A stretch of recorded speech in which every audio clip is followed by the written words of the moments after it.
প্রিয় ও স্নেহের 2025 সালের নতুন বছরের নবম শ্রেণীর ছাত্রছাত্রী বন্ধুরা, আশা করি তোমার সবাই ভালো আছো। আজ আমরা যে বিষয়টি নিয়ে আলোচনা করব নবম শ্রেণীর সেকেন্ড সামেরিক অর্থাৎ দ্বিতীয় পর্যায়ক্রমিক মূল্যায়নের ভূগোলের কোশ্চেন পেপার নিয়ে। দেখো সরাসরি স্ক্রিনে তোমরা নবম শ্রেণীর সেকেন্ড সামেরিক অর্থাৎ দ্বিতীয় পর্যায়ক্রমিক মূল্যায়নের ভূগোলের কোশ্চেন পেপারটা দেখতে পাচ্ছ। ফুল মার্কস তোমাদের রয়েছে 40 আর সময় তোমাদের রয়েছে 1 ঘন্টা 30 মিনিট। প্রথমে তোমাদের রয়েছে বিভাগ ক, একে দাগে রয়েছে বিকল্পগুলি থেকে সঠিক উত্তর নির্বাচন করে লেখো যে কোনো 7টি প্রতিবৈশিষ্ট্য, মানে 1 করে 1 × 7 = 7। ভারতের প্রমাণ দ্রাঘিমা রেখা এলাহাবাদের ওপর দিয়ে বিস্তৃত। প্রমাণ দ্রাঘিমা রেখার সংখ্যা সর্বাধিক উত্তরে রাশিয়াতে। আন্তর্জাতিক তারিখ রেখার মান উত্তরে 180 ডিগ্রি। গিরিজনী আলোড়নের প্রভাবে কোন পর্বত গঠিত হয়? উত্তরে হিমালয়। প্রশ্ন, শিলায় ভাঁজ করে যে পর্বত গঠিত হয় তা হল ভঙ্গিল স্তূপ আগ্নেয় ক্ষয়জাত ভঙ্গিল পর্বত। বৃষ্টির জলের মাধ্যমে রেগলিতের ওপরের খনিজ পদার্থগুলির নিচে চলে যাওয়ার প্রক্রিয়াকে বলে উত্তরে এলোভিয়েশন। কাস্ট ভূমিরূপ যে আবহবিকারের ফলে ঘটে তা হল উত্তরে অঙ্গারযোজন। পশ্চিমবঙ্গের সবচেয়ে পূর্ব দিকের জেলাটি হল উত্তরে কোচবিহার। পশ্চিমবঙ্গের সর্বোচ্চ শৃঙ্গের নাম উত্তরে সান্দাকফু। পরে হচ্ছে বিভাগ খ, 2 কয় রয়েছে বিবৃতিগুলি সত্য হলে ঠিক এবং অসত্য হলে ভুল লেখো যে কোনো দুটি। প্রশ্নের মান 1 করে 1 × 2 = 2। আন্তর্জাতিক তারিখ রেখাটি সরল রেখা নয়, উত্তরে ঠিক, তাহলে ঠিক লিখব। ভারতের একটি জীবন্ত আগ্নেয়গিরি হলো আরাবল্লী, উত্তরে ভুল, তাহলে আমরা ভুল লিখব। রাঢ় সমভূমি অঞ্চলে পটসল মাটির প্রাধান্য দেখা যায়, উত্তরে ভুল, তাহলে আমরা ভুল লিখব। ক্ষয় দাগের রয়েছে উপযুক্ত শব্দ বসিয়ে শূন্যস্থান পূরণ করো যে কোনো একটি। প্রশ্নের মান 1। ড্যাশ পৃথিবীকে উত্তর ও দক্ষিণ গোলার্ধে সমান ভাগে ভাগ করেছে, উত্তরে নিরক্ষরেখা। জার্মানির ব্ল্যাক ফরেস্ট একটি ড্যাশের উদাহরণ, উত্তরে স্তূপ পর্বত। আবহবিকারের মাধ্যমে সৃষ্ট ড্যাশ হলো মৃত্তিকা সৃষ্টির মূল উপাদান, উত্তরে রেগলিত। জনঘনত্ব অনুসারে ভারতে পশ্চিমবঙ্গের স্থান ড্যাশ, উত্তরে দ্বিতীয়। গয়দাগে রয়েছে একটি বা দুটি শব্দে উত্তর দাও যে কোনো 3টি। প্রতিবৈশিষ্ট্য মান 1 করে 1 × 3 = 3। মূল মধ্যরেখাটি কোন শহরের ওপর দিয়ে গিয়েছে? উত্তরে ইংল্যান্ডের গ্রিনিচ শহর। কোন রেখাকে পৃথিবীর প্রমাণ দ্রাঘিমা বলে? উত্তরে মূল মধ্যরেখাকে। ভারতের একটি আগ্নেয় পর্বতের নাম লেখ, উত্তরে ব্যারেন। কোন জলবায়ু অঞ্চলে যান্ত্রিক আবহবিকার অধিক দেখা যায়? উত্তরে উষ্ণ মরু ও শীতল মেরু অঞ্চলে। কাকে পূর্ব ভারতের প্রবেশদ্বার বলা হয়? উত্তরে কলকাতাকে। বর্তমানে ভারতে কটি অঙ্গরাজ্য আছে? উত্তরে 29টি। ঘয়দাগের স্তম্ভ মেলাও। প্রশ্নের মান 1 করে 1 × 2 = 2। কস্তম খস্তম। কস্তমের শুশুনিয়া পাহাড় ইলোভিয়েশন, আর খস্তমের রয়েছে বিস্তর বাঁকুড়া পুরুলিয়া। শুশুনিয়া পাহাড় হবে বাঁকুড়া আর ইলোভিয়েশন হবে বিস্তর। পরে রয়েছে বিভাগ গ, নিচের প্রশ্নগুলির উত্তর সংক্ষেপে লেখো। বিকল্প প্রশ্ন লক্ষণীয়। প্রশ্নের মান 2 করে 2 × 4 = 8। প্রথম, নিরক্ষরেখাকে মহাবৃত্ত রেখা বলে কেন? পৃথিবীর ওপর উত্তর ও দক্ষিণ মেরুর মাঝ বরাবর ও সম দূরত্বে পূর্ব পশ্চিমে যে রেখাটি কল্পনা করা হয়েছে তাকে নিরক্ষরেখা বলে। এটি একটি পূর্ণবৃত্ত এবং সবচেয়ে বড় পরিধিবৃত্ত, সেই জন্য নিরক্ষ বৃত্তকে মহাবৃত্ত বলে। মহাবৃত্ত বরাবর পৃথিবীকে কাল্পনিকভাবে কাটলে পৃথিবী সমান 2 ভাগে বিভক্ত হবে। মহাবৃত্তের অক্ষাংশ 0 ডিগ্রি। ভৌগোলিক জালক কাকে বলে? দুটি স্থির মেরুবিন্দু উত্তর মেরু ও দক্ষিণ মেরু সংযোগকারী কাল্পনিক রেখাটিকে অক্ষ বলে। গ্লোবের মধ্যে পূর্ব থেকে পশ্চিমে কাল্পনিক অক্ষরেখা এবং উত্তর থেকে দক্ষিণে কাল্পনিক দ্রাঘিমা রেখা জালের মতো বেষ্টন করে থাকে, একে ভৌগোলিক জালক বলে। এই রেখাগুলির মাধ্যমে কোনো স্থানের অবস্থান নির্ণয় করা যায়।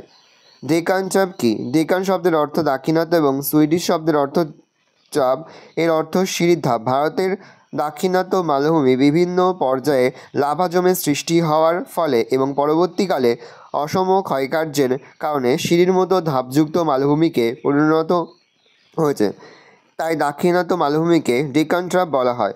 মোহনার কি? তবে সমপ্রায় ভূমির মধ্যে অবস্থিত, এটা মোনাডনক হয়। মোনাডনক কি? সমপ্রায় ভূমির মধ্যে অবস্থিত কঠিন শিলায় গঠিত অনুচ্চ পাহাড় বা টিলাগুলিকে মোনাডনক বলে। মার্কিন যুক্তরাষ্ট্রে মাউন্ট মোনাডনক এর নাম অনুসারে এর নামকরণ। উদাহরণ, অযোধ্যা, শুশুনিয়া প্রভৃতি পাহাড় মোনাডনকের উদাহরণ।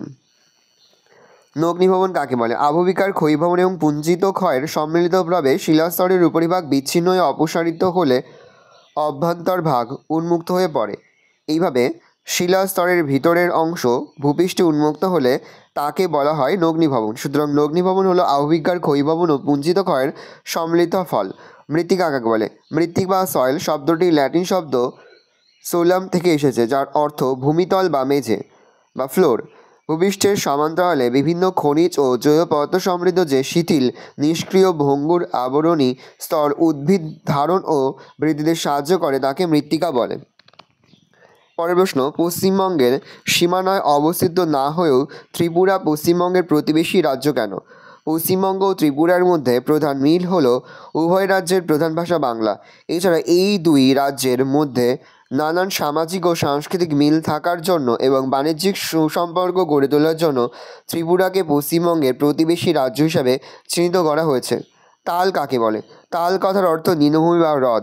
সমগ্র কোচবিহার জেলা, জলপাইগুড়ির দক্ষিণ অংশ, উত্তর দিনাজপুরের উত্তরভাগ, মালদা জেলার মহানন্দা কালিন্দী নদীর তীরবর্তী বা মধ্যবর্তী এলাকায় অবস্থিত নিচু ভূমিভাগকে স্থানীয় ভাষায় তাল বলে। বৈশিষ্ট্য: এগুলি খাল, বিল ও জলাভূমিপূর্ণ। 2. এই অঞ্চল নবীন পলি দ্বারা গঠিত, তাই খুব উর্বর। 3. বর্ষাকালে এই অঞ্চলে প্রায় বন্যা হয়। পরের হচ্ছে বিভাগ ঘ। নিচের প্রশ্নগুলির উত্তর দাও। বিকল্প প্রশ্ন লক্ষণীয়। প্রশ্নের মান 3 করে, 3 × 4 = 12।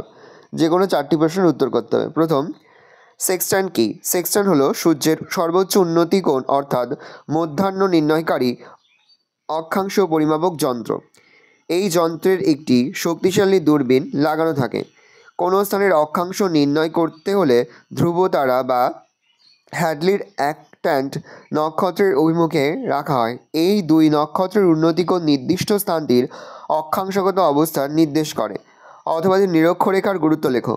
গোলার্ধ নির্ণয়: নিরক্ষরেখার সাহায্যে পৃথিবীকে দুটি সমান গোলার্ধে ভাগ করা যায়, যথা উত্তর গোলার্ধ এবং দক্ষিণ গোলার্ধ। এর ফলে কোন স্থান কোন গোলার্ধে অবস্থিত এবং কতটা উত্তরে বা দক্ষিণে অবস্থিত তা সহজেই বোঝা যায়। 2. অক্ষাংশ নির্ণয়: নিরক্ষরেখার সাহায্যে যে কোনো জায়গার অক্ষাংশ নির্ণয় করা সম্ভব। 3. উষ্ণমণ্ডলের সৃষ্টি: নিরক্ষরেখায় সূর্য সারা বছর লম্বভাবে কিরণ দেয় বলে এখানে উষ্ণমণ্ডলের সৃষ্টি হয়েছে। 4. দিনরাত্রির স্থায়িত্বকাল: অভিজ্ঞত গোলাকার পৃথিবীর মাঝখান দিয়ে নিরক্ষরেখা পরিবেষ্টিত রয়েছে বলে পৃথিবীর যে কোনো অবস্থানে ছায়াবৃত্ত নিরক্ষরেখাকে সমদ্বিখণ্ডিত করে। তাই এখানে সারা বছর 12 ঘন্টা দিন ও 12 ঘন্টা রাত্রি বিরাজ করে। ভঙ্গিল পর্বতে জীবাশ্ম দেখা যায়, কারণ ব্যাখ্যা করো। জীবাশ্ম: জীবযুক্ত অশ্ব। জীব অর্থাৎ যার জীবন আছে, এবং অশ্ব অর্থ হচ্ছে শিলা বা প্রস্তর। কোনো জীবদেহ শিলায় পরিণত হলে বা প্রস্রীভূত হলে তাকে জীবাশ্ম বলে। সমুদ্রগর্ভে পলি জমে পাললিক শিলাস্তর গঠনের সময় সামুদ্রিক উদ্ভিদ বা প্রাণীর দেহাবশেষ চাপা পড়ে যায়। কোটি কোটি বছর ধরে পলির স্তরে চাপ ও ভূগর্ভের তাপে এই জীব দেহাবশেষগুলি প্রস্রীভূত হয়ে জীবাশ্মে পরিণত হয়, অর্থাৎ সমুদ্রগর্ভে পাললিক শিলাস্তরে জীবাশ্ম গঠিত হয়। পরবর্তীকালে পাত সঞ্চরণের কারণে বা গিরিজনী আলোড়নের ফলে যখন সমুদ্রগর্ভে এই পাললিক শিলাস্তর ভাঁজপ্রাপ্ত হয়ে ভঙ্গিল পর্বতরূপে ওপরে উঠে আসে, তখন জীবাশ্মগুলোই পাললিক শিলায় গঠিত ভঙ্গিল পর্বতেই থেকে যায়। এই কারণে ভঙ্গিল পর্বতে বিভিন্ন ধরনের জীবাশ্ম দেখা যায়। অথবা রয়েছে অ্যাস্ট্রোস্ফিয়ার বা ক্ষুব্ধমণ্ডল কাকে বলে? অ্যাস্ট্রোস্ফিয়ার শব্দটি এসেছে অ্যাস্ট্রিসা থেকে, যার অর্থ দুর্বল, এবং স্পিয়ারের অর্থ মণ্ডল, অর্থাৎ অ্যাস্ট্রোস্ফিয়ার শব্দের অর্থ হচ্ছে ক্ষুব্ধমণ্ডল বা দুর্বল মণ্ডল। ভূত্বকের নিচে গড়ে 150 থেকে 200 কিমি পুরু ঊর্ধ্ব গুরুমণ্ডলের অন্তর্গত সান্দ্র, দুর্বল ও নমনীয় প্রকৃতির পরিবর্তনশীল স্তরকে অ্যাস্ট্রোস্ফিয়ার বলে। পাতগুলি এই স্তরের ওপর ভাসমান অবস্থায় আছে।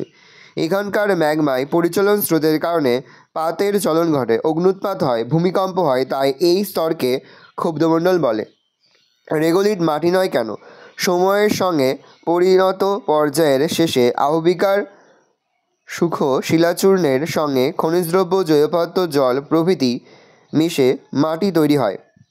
একেবারে প্রাথমিক পর্যায়ে আবহবিকারের ফলে শিলা বিচূর্ণীভূত হয়ে রেগোলিথ সৃষ্টি হয়, যা ভূত্বকের ওপর পাতলা, কোমল ও শিথিল আস্তরণ রূপে বিরাজ করে।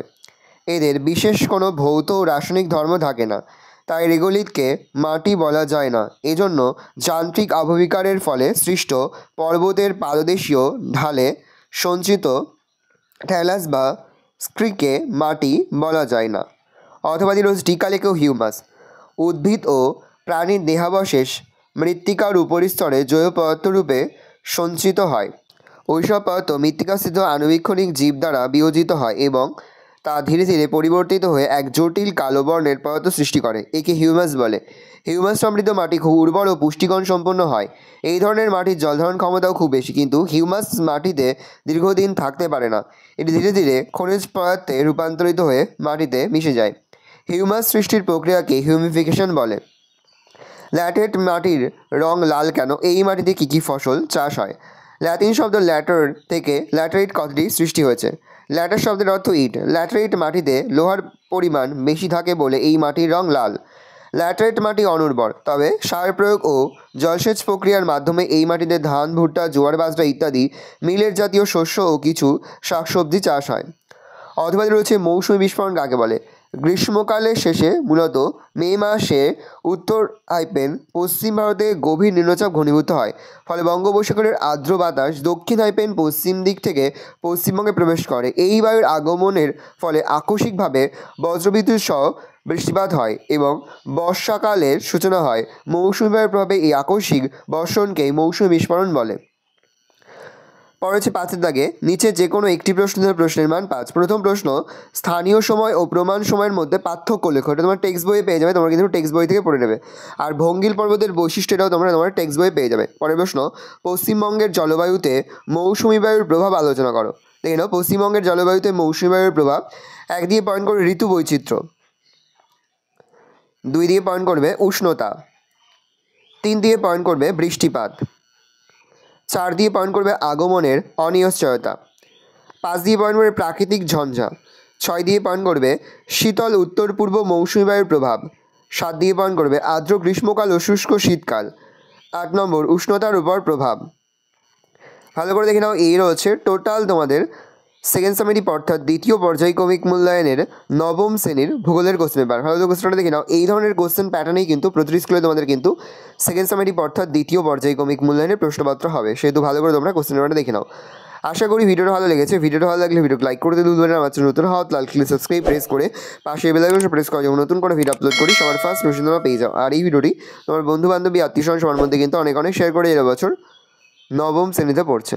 ভালো করে দেখে নাও, কোনো প্রশ্নের উত্তর লিখতে বা বুঝতে যদি কোনো রকম অসুবিধা হয় তাহলে কিন্তু নির্দ্বিধায় কমেন্ট সেকশনে কমেন্ট করে জানাতে একদমই ভুলবে না।